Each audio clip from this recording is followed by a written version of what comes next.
But again, I think the NCAA needs to make more of a point of putting these third-party officials in every program and doing whatever they can to protect the student athlete, because it is about them first. And it cannot be about the dollar signs. It needs to be about making sure the kids are safe and protected the way they would if there was if there was another threat. The virus needs to be looked as a threat. We need to look at how we can attack it and how we can protect the kids from it, because that's the most important part.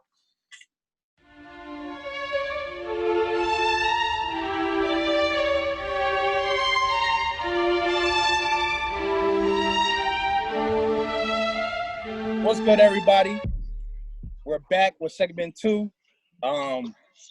Again, we got Steve. We got our special guest today, Steve, on the line with us. Let's get right into it. So, over this past week, I'm just going to read from a paper. UCLA players have asked third-party officials to oversee and enforce health policies and safety guidelines. Now, what does that say about their program? Does it say like the team or the players don't trust the program? Does it show like things that happened in the past that were overlooked? And what sorry about that. What does that say about the NCAA? So we're going to start with Drew. I'm interested in hearing your input. So let's get right into it. Oh, I think he's on mute. There we go. Sorry, I'm back. I sorry about the mute. About the UCLA players, I believe they're finally taking a stand against the NCAA. I believe that so this how I put it. I try to put it like this. UCLA is like more colleges actually what more colleges should do in the future. Like they're taking their player safety and their player health more serious than the colleges. I believe colleges look at student athletes as just pawns in a big business. A lot of people don't realize college sports is a multi-billion-dollar business, especially college football. Between the Clemson, the Alabamas, these guys make $500 million every year. So it's these guys, is the big SECs, the ACCs. It's all about money, and I believe that the collegiate level of players, I believe they're saying like, oh, we want a third-party source because we don't believe that in the best interest of us as the college athlete, that they don't have the best interest in the players. That's what technically what I believe that they're trying to do this for. That's why they're asking for a third party. Honestly, I agree with you, man. Like so funny thing, as I was preparing for this podcast today, I actually saw on on ESPN's Instagram post, they had for some, and this is out of the blue. Didn't even plan this, but out of the blue, I saw three-time NBA champion Draymond Green from the Golden State Warriors. He said that the NCAA is getting worse and worse with not treating their players right and not having safety guidelines to follow. You see, I just want to take us back to 2 years ago, 2018. There was a guy by the name of Jordan McNair. He was 19 years old. He played for Maryland. You may have heard this story. You may have not, but let me just give you a little rundown on it. So the young man passed away, and he passed away from a stroke. And he passed away just 2 weeks after having that workout with at the time, I believe, Maryland, and his coach was DJ Durkin, I believe. Yes. So, and it turns out that he took administrative leave, and it turns out that weeks later there were some people that were stepping up and saying, hey, like during his tenure with that team, it was a little toxic. It was verbal abuse. It was just intimidation. And for me, I feel like I again, I agree with you, Drew. I think that it's a great stand for the players to finally stand up and realize that they have a right. Like they have a right to acknowledge these I don't want to say these injustices. I wouldn't even say injustices. Just these topics like health. Health is very important in a college athlete. Like it's literally very important. If you're not taking care of yourself, or if your body's not taken care of, then you're not going to be able to. Sorry about that. You're not going to be able to basically give your all out on that field. But at the same token, you should have a right to say, yo, coach, like I'm not feeling right, or this is I'm not feeling good, and this has been bothering me. And you shouldn't have to feel intimidated to even come up to a coach, or even come up to any person in the athletic program to say your claim. So again, I commend UCLA. I think this is a big step for them. I think this is a big step for NCAA as a whole. So that way, just this stand right here alone just shows that we're starting to move in a better direction. But Steve, I want to know what you think about this, man. See, being that you were a college athlete, Yeah. I just want to share. I want to see your input on this. Well, I think this really ties back to the fact that as a country, when the coronavirus hit, there was no plan in place for action here. I know people want sports to come back. Sports are an outlet for a lot of people to get away from maybe the hard times and the stuff they deal with in their personal lives. And at the end of the day, like y'all have said, the NCAA cares a lot about their money, and they're a business. And if they can bring these students back and ultimately help them practice the guidelines that the CDC has put out there, then yeah, they absolutely should. Because again, people need sports, and a lot of these guys are on scholarship. Yep. And not even just the guys in the football perspective, just the athletes in general, the women, all these people, all these kids who come through these schools, they're on scholarships. It's the universities that are forking out the money for these kids to play. So for UCLA, absolutely. I think it's very important that they want to bring in the third-party officials and they want them around. I think it just shows the continuity within the group there, that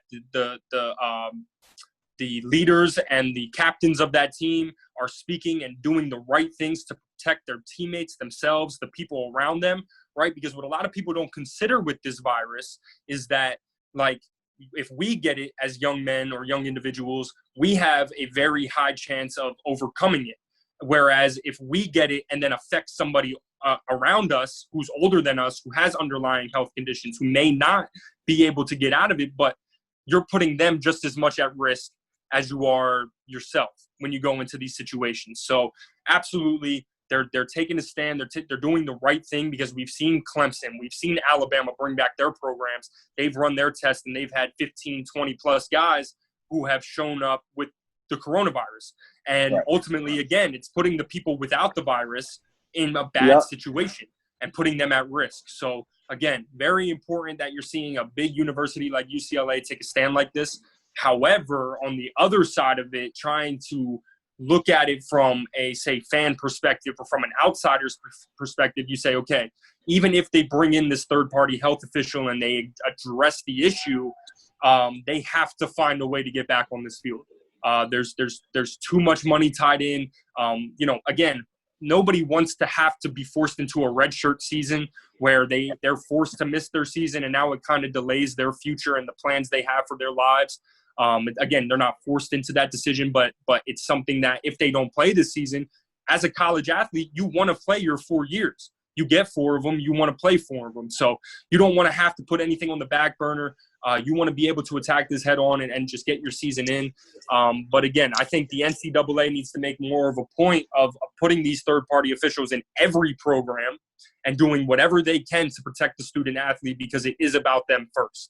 And it cannot be about the dollar signs. It needs to be about making sure the kids are safe and protected the way they would if there was if there was another threat.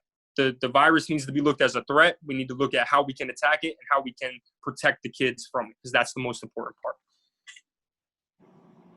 I agree 110%. Yeah, I also got a question. Like, you guys, I just to touch on that, Steve. When you said Clemson just tested 15 players, I remember seeing that this last week. Clemson opened their football program back up, and 15 players got tested positive for coronavirus. You know, the GOAT, Trevor Lawrence, wasn't one of them, so we're all saved by that. You know, the GOAT, Trevor Lawrence. He was not one of those players, so I'm happy. You know, I called him up, Trevor, was that you? And Trevor said no. So, you know, you will see him next year in the NFL. But listen, I told Trevor that it's not him. So me and Trevor are on a game basis, you know. He just called me Drew. He don't have to say Andrew. He just called me Drew. And, you know, I just be like, Trevor trash. You know what I'm saying? The craziest thing to me is like, and it's considered at all levels now, is like, you know, when guys have had to miss games with injuries and like sicknesses, like we're going to see players miss games because say they get the coronavirus or they're sick and they have to come back symptom free. That can affect a lot of different teams. I think ESPN the other day, they did a rundown of what the best backup quarterback situation is in the NFL. Based on the fact, like, if a quarterback gets coronavirus, who's going to step in? So tying that into this, our program's foundationally set with quality backups that can assure them that they're not going to miss a beat when these guys step in. God forbid a player gets coronavirus and has to go through the 14 days without showing symptoms so they can get back on the field and start playing again. So we are in a totally different world. This is something we have never seen. We're going to be the first. This is going to be in our sports history books, our history books forever. And I'm really interested to see how not only the NCAA, but all the professional sports go about handling this and addressing it so they can protect the athletes. Because that's, again, to me, is the most important part of this all. I agree. Drew, you got anything else to say, or anything you want to add? Nothing else. I just think the UCLA players. I believe this was the players that actually did this, not the school that did it. So exactly. I believe the players are. Once they found out that Clemson took this, like 15 players got tested, they like, yo, we need a third party to come in here, like make sure our school facility is clean, like at least like once a day. You know, like you only can work out between the hours of 10 and 6, and then like from 6 to 9, get deep clean, and then come back again and work out if you want. Like, I believe the players are taking this more serious, so I actually respect the players for taking it serious. And honestly, that's how I'll let you go, bro. No, that ties into just everything. You know what I mean? Like, now we're seeing the players, like in Florida, they passed the law so players can start to get compensated off their likeness. Like, you're going to see more individuality out of the players. And I think that's very important, like that UCLA is addressing the health side of it. We've seen the players address the financial aspect of it. Now they're addressing the health side of it. I think full circle, this is great for college sports and the college athletes. Yeah, so just like this said, again, paid off the likeliness, Steve. So just like you said, again, paid off the likeliness. I believe California hasn't done that yet, right? No, they're still trying to work out everything. No, California is the only, I believe, it's a few states, but California is the major state because California has so many schools. That's the one of the biggest states that has not done it yet. But I believe I know Clemson has, I know Louisville has, I know like most of the southern states has done it so far. So we're just waiting on like maybe Penn State to get paid, like, or like there's more northern states or like bigger states that has multiple campuses and multiple schools to get paid. You're going to see more universities push for this because it's going to affect recruiting. Like, guys are going to want to go to these schools in these states that allow for players to get paid. And if they're not going to get paid by going to school, they're not even going to consider the school anymore. So the whole dynamic's shifting, bro. It's the more power is in the players' hands. It's really how it's always should have been.